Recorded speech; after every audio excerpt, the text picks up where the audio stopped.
Alright, yeah, welcome back to some more Magic Arena. Today we're going to be playing around with a meme, a deck that probably not many people like, and, you know, it probably shouldn't exist, but it does, and here we are. I'm a little strapped for time, and this is the perfect deck to play when you don't have much time and you need to do your dailies. Today we're going to be playing around with Tybalt's Trickery as a revisit. So I've played this one on the channel as a rainbow list and as an original standard variation as well. I think I did like Valkyries and Ugins only, and that did fairly well. And then this Rainbow Trickery one kind of shot up out of nowhere, and then, you know, it's been the one that everybody wants banned. It's not good enough to be banned, so fortunately for everybody who has to play against it, it has basically a sub 50% win rate most of the time, and it's completely RNG based, so fun. Not my kind of deck, right?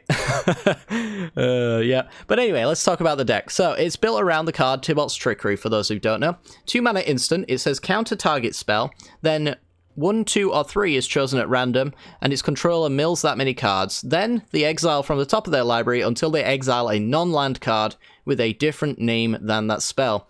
And then they may cast that spell for free, and then the rest go on the bottom of the library. So what we want to be doing is, on turn 2, play a 0-drop like a Stonecoil Serpent or a Chamber Sentry, or late as turn 4, we can do a Valky, or even another Tybalt's Trickery into Trickery.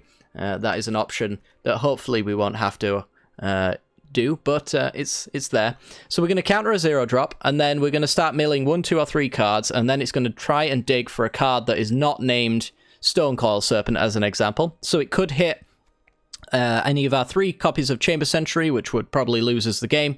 It could hit another Tybalt's Trickery, which we can't target anywhere meaningfully, so we will probably lose the game. Otherwise, it's going to hit some big old spells. So Valky can become Tybalt, because you can cast the backside of it when you get to cast it for free.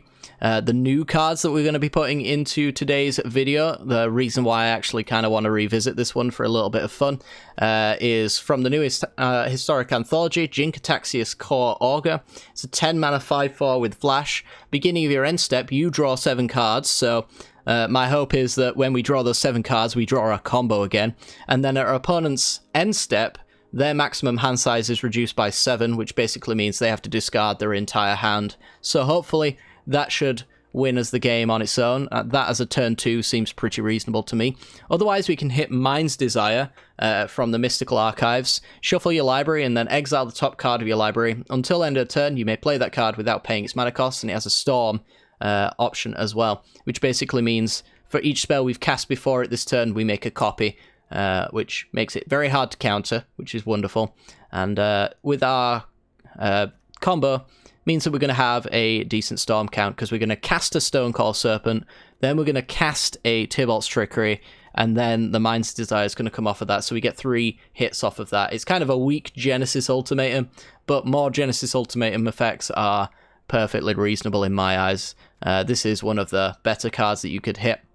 I think the best thing that you can hit most of the time, though, is going to be Omniscience, one of the options for Historic. You can play spells from your hand without paying their mana costs, because as the deck may indicate, we get a lot of expensive spells stuck in our hand quite a lot of times, so hitting Omniscience ends up being like a 5-card spell combo.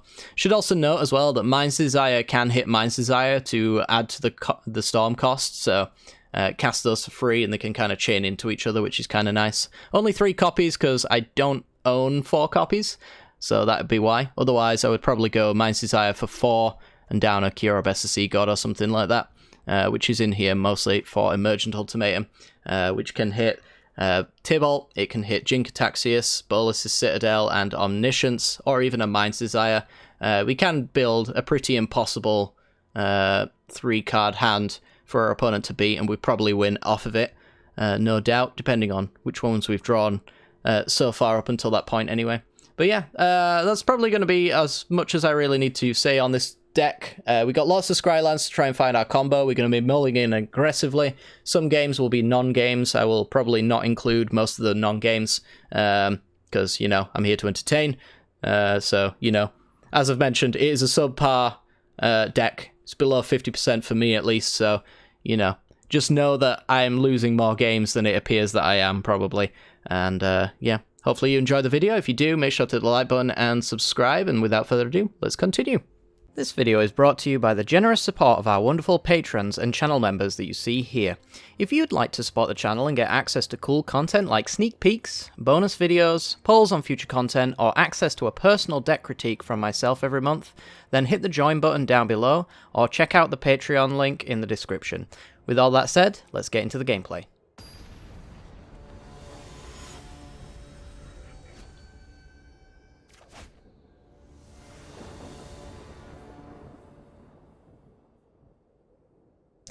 Alrighty then, we're in against Lurrus, so it could be a turn 1 Thoughtseize hand. This certainly is not a keep. Neither is this. Keep 5. Well, if they're Thoughtseizing me, I can't lose immediately with this hand. But I could go down to 4. Because otherwise I'm not really doing anything with this one either. 3. Okay. 3 it is. Alright, these 3 are our lands and our card of choice. We're going to bottom anything that's not a Tybalt's Trickery, and we're going to hope for the best. Alright. Fortunately, it is not... I repeat, not a Thoughtseize deck. Or at least I'm assuming, no, it could be black-white auras, maybe. I'm going to put the Chamber Sentry on 2, because it means that they can't put Core Spirit Dancer or Saram down without protecting it first. Since this thing can machine gun them down if it wants to. There it is. 1, 2... Kill Speary. I might not have done that had I not drawn the Stonecoil Serpent, but I think knowing that I have, it's worth doing. So we slowed them down a little bit. It's hard to say whether or not they knew that Chamber Sentry could do that. I guess it all depends on if they play another Spirit Dancer here. But if they knew about it, I don't know if I would have done that, because Auras wins pretty quickly. It doesn't really need to urgently get a card down on turn 2. Judging by what appears to be an interesting looking rope, I think they didn't know about Chamber Sentry's other ability. And that brings me joy. Yeah. Right, it's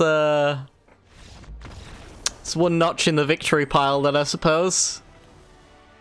You won't see me win like that very often, but yeah, it's platinum worthy, I suppose. On to the next one.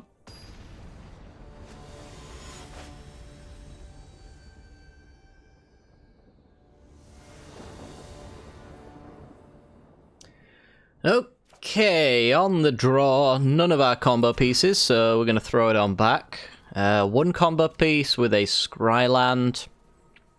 I think you always go a little bit further. The greed wins eventually. This one's got the World Tree in it. But we could just have a better 4. And, well, this is not necessarily a better 4, but we got the Tybalt's Trickery. Yeah, I think I want Ulamog in my hand. We got the Tybalt's Trickery, and we got 2 Scrylands to try and find one of the easier to find pieces in our deck, which is the 7 copies of a 0-drop.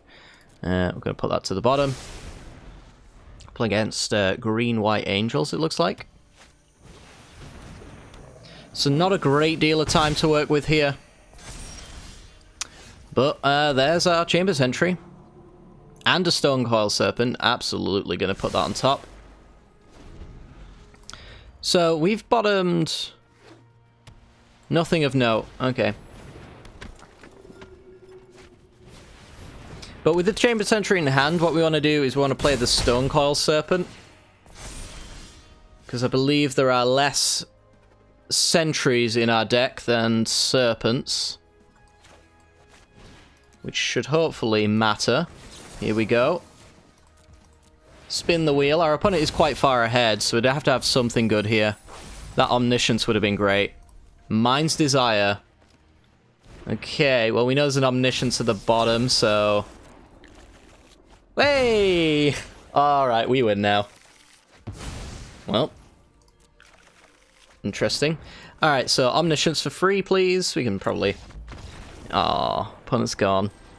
We could probably turn off the full control. We Omniscience, then we Omniscience, then we Ulamog eating their lands, Ulamog eating their lands, Chamber Sentry for 0, and then Mind's Desire, and carry on going. So that was... We're at 4 casting this one, so 5, 6, 7, 8 copies of Mind's Desire. Should probably hit something decent, gotta imagine. That and the fact that our opponent literally would have no lands and they wouldn't have a Najani's Pride Mate. I think that's probably what I'd go after. I'd say we're in a pretty good spot.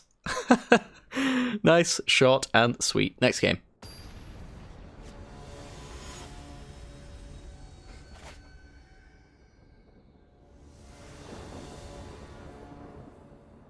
Alrighty, we're in, and we've got basically one of the more perfect hands that you could have with this deck, so absolutely going to keep it. Only improvements could have been this being a Stonecoil Serpent instead, and maybe a spare Tybalt's Trickery on the off chance that our opponent is a Thoughtseize deck. Those are really the only things that could improve this. You could all go horribly wrong, of course, if the Trickery whiffs like crazy. Oh, hello. A spare Trickery. That's not bad. Alright, well, let's give it a shot, shall we? Spin the Wheel of Mystery. What do we get? Perfect. Actually perfect. Alright, our opponent will concede to this. But if they don't... if they don't, we Genesis Ultimatum. That puts Mind's Desire on 5. I think we'd probably just then go for Mind's Desire, and that'll be 6 copies of Mind's Desire, which is 6 permanents off the top. Not to mention the fact that we already have Genesis Ultimatum probably putting 5 cards into a location that benefits us. And our opponent has a single Soul Warden. So, yeah, pretty good. Next game.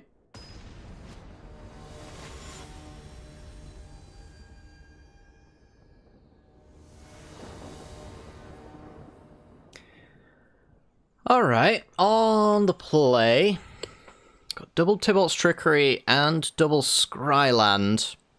So we could technically have the turn 2 Trickery with this hand, but we have no guarantees. There's 8 cards in our deck that could enable at least, as a bare minimum, a turn 4. I think you take this hand. It's also Thoughtseize proof. I think with double Temple you do it. Yeah, we want to bottom that. Obviously, Temple can help us find it, but not when we're drawing it. And we might just draw more Temples, so... yeah, bottom anything that is not a 0 drop. But yeah, we can take Valky as well. It's a little bit risky, because... obviously, if you do take Valky, you have the chance of running into more duds. But as a worst case scenario, it is there. We can also Trickery our Trickery next turn. We might end up doing that, honestly.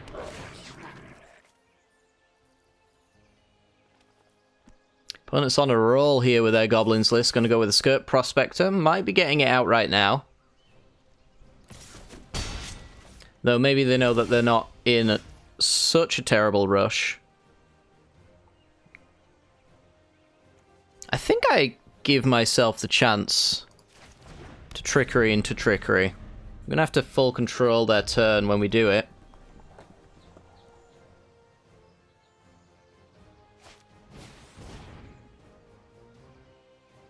I mean, what could we hit here that would be really awful for us? If we let it resolve, we could get a... well, they'd be going for Muxus, wouldn't they? Let's let them do that.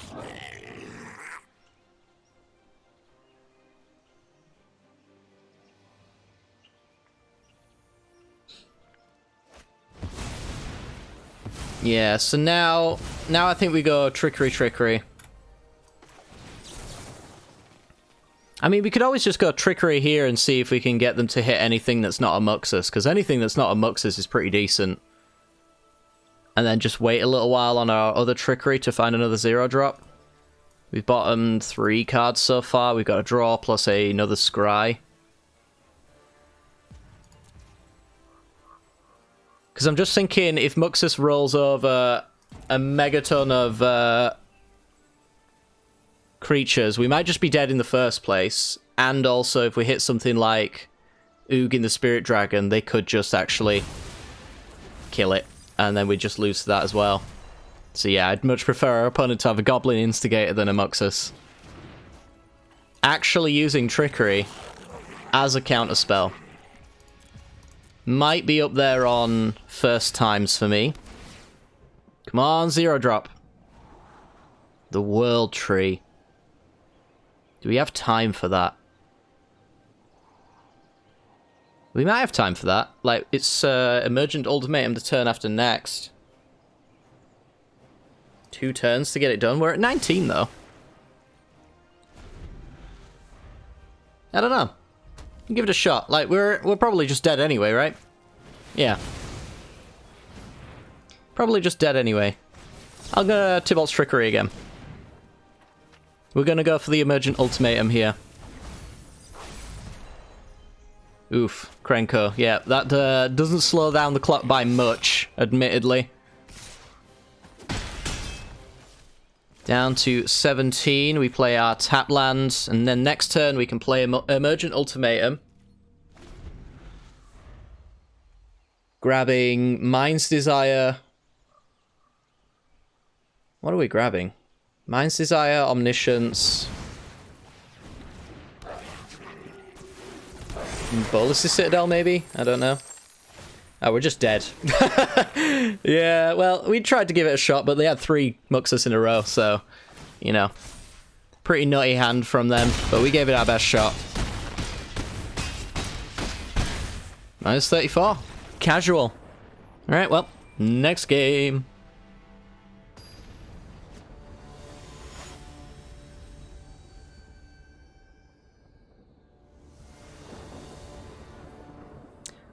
Alrighty, on the draw. 1 Tybalt's Trickery, 2 lands. No 0-drop. I think we always take the first mull. The second one you consider. And then you mull it. This one you keep. It's got the 2 lands, it's got the Trickery. If we go down any further, we could find the combo, but we'd have to have literally land, 0-drop Trickery in order to guarantee something positive out of it. So let's put these 2 to the bottom. We've got a scry as well, so we can try and find a 0-drop that way. I don't love my odds here, but I think we should be able to find enough pieces. That's a bad draw. That's a bad top deck. Alright, bottom that. Omniscience is probably the only card that is completely dead whenever you draw it. At least these can be cast off of an Omniscience that you hit with a Tybalt's Trickery, but you're never going to want to cast an Omniscience off an Omniscience that you hit on Trickery, so it's always a bit of a whiff. Knowing that we've hit 2 as well at this point probably means we're not going to be hitting anymore, so we're going to have to rely on a single card getting us there. If this is Elves, then Ugin can do it. Ulamog might be able to race it. It is actually Gruul. Robber of the Rich, and they're lower on cards than me. They got themselves a Mind's Desire. Okay, land go.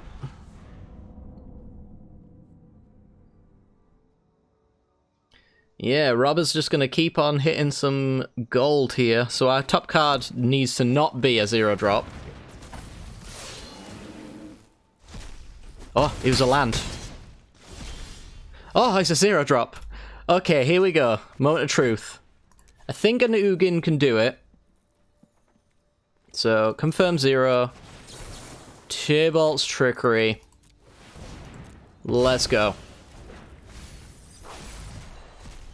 He's done it. Okay. So, if we have Ugin in play, how do we want to approach this? We tick up by 2. So part of me wants to just tick up on Onkrok Crasher here, rather than -3, which makes him more vulnerable. Unsure whether or not that's a good idea or not, but we can just keep picking apart at them. Like, they could have an Ember Cleave here, I suppose, but it doesn't kill Ugin either.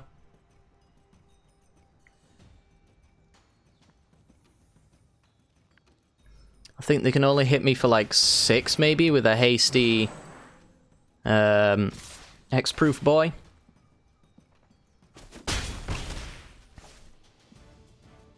At this stage, though, maybe the minus is worth it. Yeah, -2 here is easy. Easy peasy lemon squeezy. This is a pretty decent -2. The -3 earlier was a little bit less risky, or a little more risky, should I say. I mean, yeah, I'll take a land. A land into another land's perfectly fine. So, no hasty boys, please. Bottom that, it is not a land. Tick up on your face. We're at virtual 6 with the Ramanat Ruins as well. Ugh, Coco. It's possible we're dead.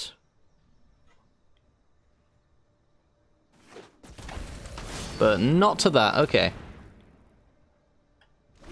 No stomp, good stuff.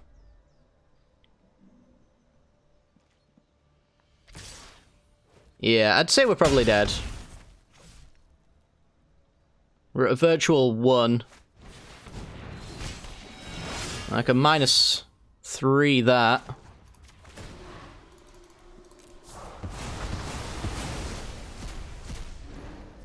And then we get to go land Mind's Desire. Genesis Ultimatum, okay. We basically ramped. Ultimatum, land. I guess we'll put Valky into play.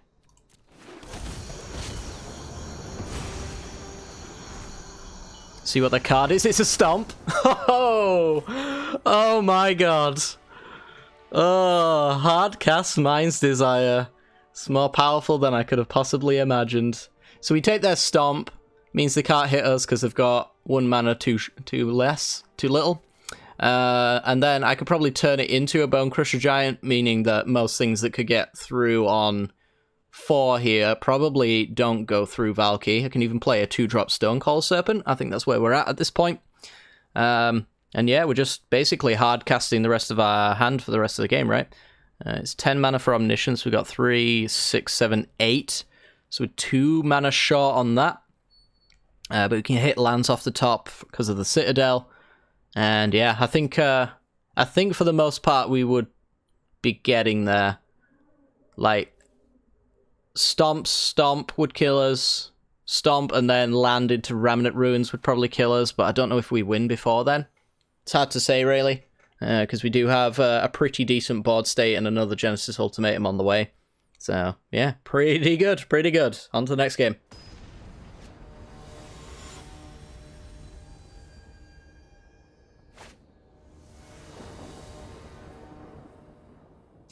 Alright. On the draw, no trickery, so we mull. Always mull the first hand if it doesn't have the combo. After that, you want to probably start trying to think about keeping at least some hands that have trickery and scry lands, even if they don't have zeros. This one has no trickery, so we can go deeper. No trickery. No trickery. And a trickery. Keep a 3. Yeah, well. That's our 3 right there. We're going to keep our 2 lands so that we can play on turn 2 if we draw a 0-drop. A pretty reasonable odds of doing that.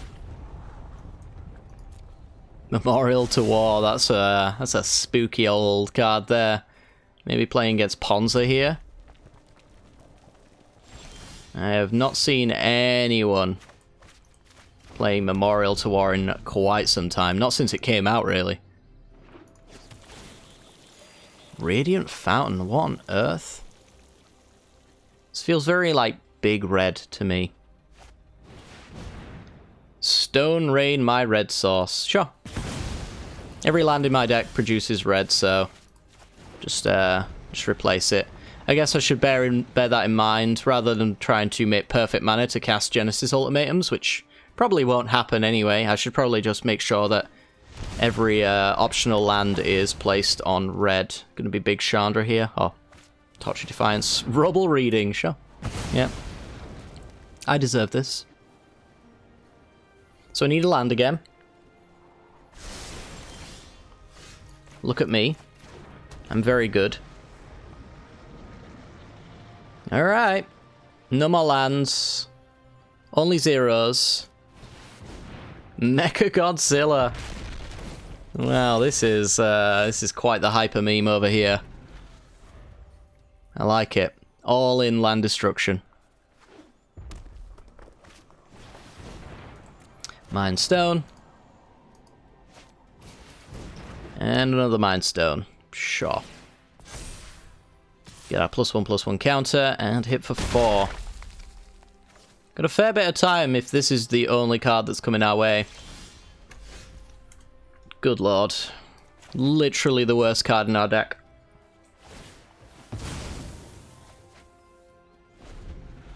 We're just a 0 drop off of potentially winning the game, though. We're not too fussed about losing our lands so long as we can cast a 2-drop.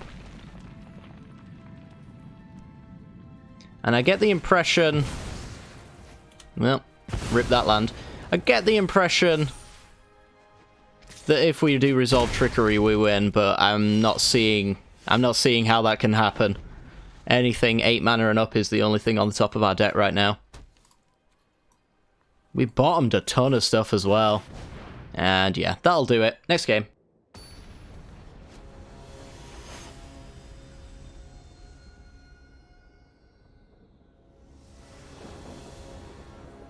I mean, I've never seen a hand that looks like this. It's certainly not the full combo, but we can Trickery to Trickery, and we're Thoughtseize proof. I don't feel good about not keeping this, honestly. I think you just have to. You have to see where this goes. It's a wild one, so we can use a couple of these Trickeries as actual factual counter spells. If our opponent actually plays something game-winning, then we can certainly counter it. Valky... Oh, we put our black pathway on red. Otherwise, that would have worked for turn 4. I'm going to bottom that then. I might have kept that had this pathway been on the Blight Step side. But oh well. There we go. Our opponent is holding things up.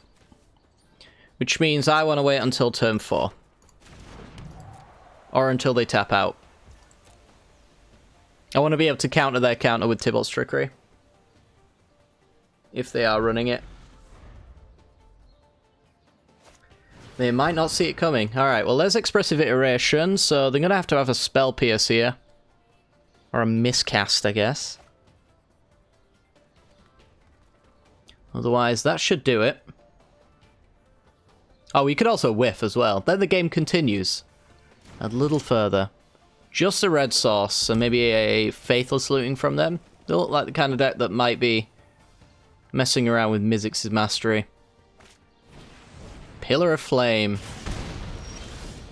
Or their Arclight Phoenix, and I think it's probably more likely, judging by the Pillar of Flame. So, on 0, Tybalt's Trickery.